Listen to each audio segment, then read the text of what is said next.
News Radio 700 WLW. Has Buc-Ee'S stepped in it? I think they have. It's to pretty God, crazy, man. right? And This talk is about crazy. like the most recent beloved brand out there, right? Everybody talks about Buc-Ee'S. When they opened that new one up there, I mean, everybody went. People from miles around came, and now they thought it'd be a good idea to squash the little guy. You know, and over and over and over again, and most recently, just up the road from us in Beaver Creek, little corner market. Yeah, Beaver's Mini Mart, which has been in Beaver Creek for more than 2 decades. A little store. They don't even sell gas. It's like chips and pops and live bait and that kind of thing. But Buc-Ee'S has, I guess, served them with a lawsuit claiming a brand infringement having to do with their little logo. The iconic beaver. And, and also recently on his show on HBO, John Oliver challenged him. They're putting out their own brand of beaver merchandise, dared him to sue them. Like, you're always suing little guys. Okay, sue us. Sue the big guys. And we'll see what happens. And it's a giant cluster. Here to discuss with us is our good friend John Risby. He is an adjunct professor of patent law at Nova Southeastern Law School. He's an author. He is the patent professor. John Risby, welcome back to the program. Yes, thank you. Always a pleasure to be here. And this is not the first time we're talking about Buc-Ee'S and them suing somebody for infringement. So it does happen a lot.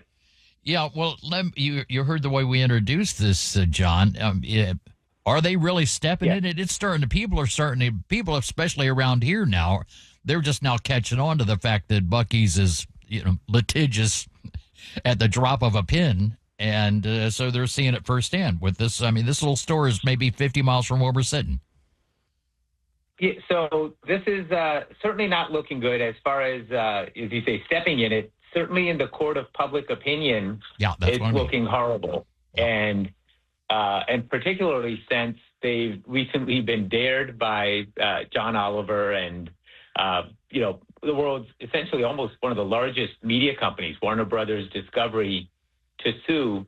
And the fact that they have not brought suit in that case, which is a strong defendant that likely is going to put up a strong defense, and then turned around the very next day and filed a lawsuit against this small mom and pop store that, as you properly mentioned, they don't even sell gas and have been in business for 2 decades, versus Warner Brothers Discovery just recently kind of daring Buc-Ee'S to bring suit and starting to sell merchandise. So they're two contrasting situations where a lot of the public opinion is now, solidly against Buc-Ee'S because they're looking more and more like they're the bully going after the little guy.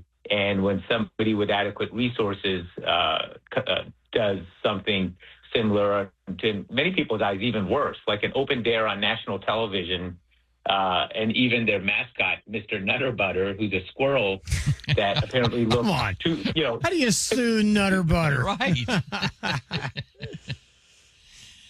So, and nothing happens in that case. So I have some, a bit of a cynic as to of some things. I have some theories as to why they aren't suing. And I think they're worried about a company with the ability to put up a strong defense, creating precedent that will make it harder for them in the future to bring cases against the little guys.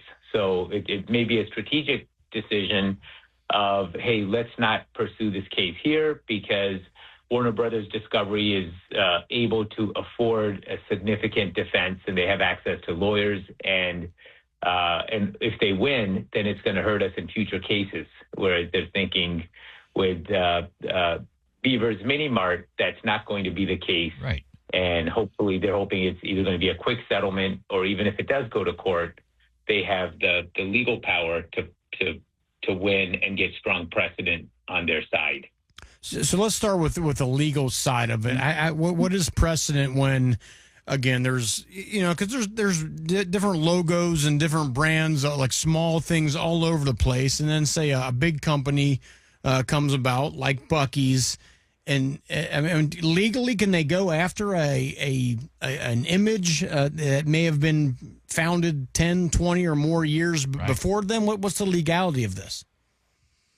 So unfortunately, there is no, under trademark law, a David versus Goliath exception. So when you have rights under trademark law, you have just as much right to go after a small company as you do a large company. So that's not going to provide Beaver's Mini Mart with much of a defense. And they don't, Buc-Ee'S does not own an animal. So none of these cases are about an animal. It's going to come down to the commercial expression of that, of their mascot, and whether it's different enough. Now, some of the features, like a beaver is a beaver, they're going to have teeth shaped in a certain way. Some of the features you can't ignore, but other things they're going to claim can be changed. So there's a lot of that is colors and the basically the fanciful look that they don't have to look that similar. That could create issues. It doesn't provide much of a defense. It may have been, maybe it's 2 decades that they've been in business, but the trademark for Buc-Ee'S is older than that, and it's a national, it's a federal trademark. So the fact that Buc-Ee'S was not in Ohio until recently doesn't really matter, because once you get a federal trademark, you have rights nationwide. Okay, so you're saying that the legality is probably on Buc-Ee's side because they had a trademark on their Buc-Ee the Beaver that goes back many, many years, and likely in the case of Buc-Ee's Mini Mart or Beaver's Mini Mart, they didn't have a trademark, correct? Correct. Yep, they don't have a trademark, and they can't show prior use. So even though they've been in Ohio longer, that's not how trademark law works, especially federal registration. So Buc-Ee'S has a federal registration, which gives them rights nationwide, and they don't necessarily have to use the trademark nationwide in order for those rights to still remain in force. So the fact that, hey, you guys didn't even enter Ohio until 2 minutes ago, that's not, in the court of public opinion, that may sway a lot of people to sympathize with Beaver's Mini Mart. But under the law, it doesn't matter whether they were in Ohio or not, because they have a federal trademark, which gives them national protection.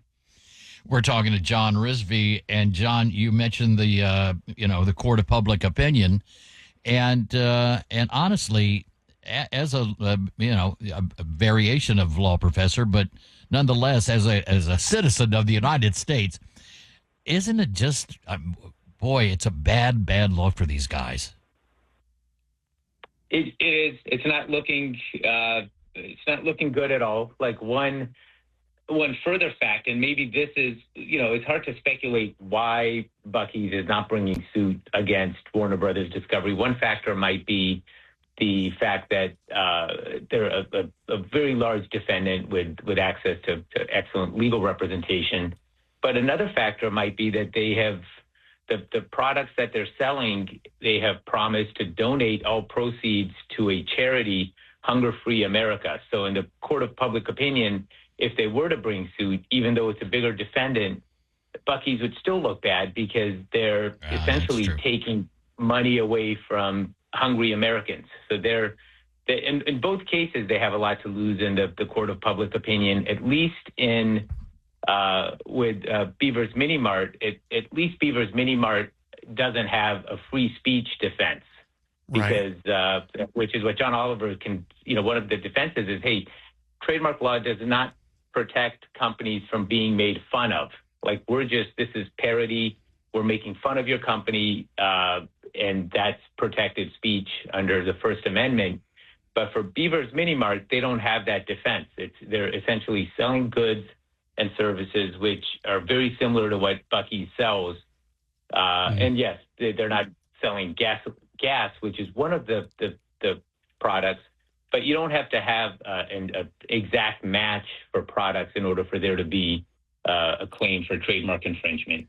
So my question to you, John, and you touched on this, but I mean, Buc-Ee'S, they're a smart group, right? I have to imagine they had to have calculated they're going to get some bad PR from this. So why did they go forward and do it? What were they ultimately trying to protect or ultimately trying to accomplish? Well, I mean, and maybe their success will eventually catch up to them, but they've been incredibly successful in the past. So they've won multiple. I would say most of the cases they end up bringing, they win. A lot of them because the defendants are small, not as well funded, and they settle.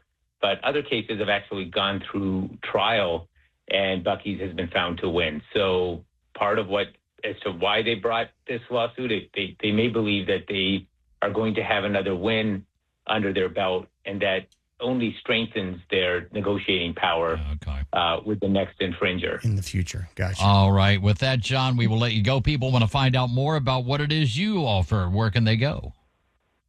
So our website is thepatentprofessor.com, and that's our handle on all social media. So just look up thepatentprofessor.com, and you'll find us. And if you have a new idea or a brand you want to protect, we'll take care of you. All right. Great Thanks stuff, so much, John. Take care. Thank you.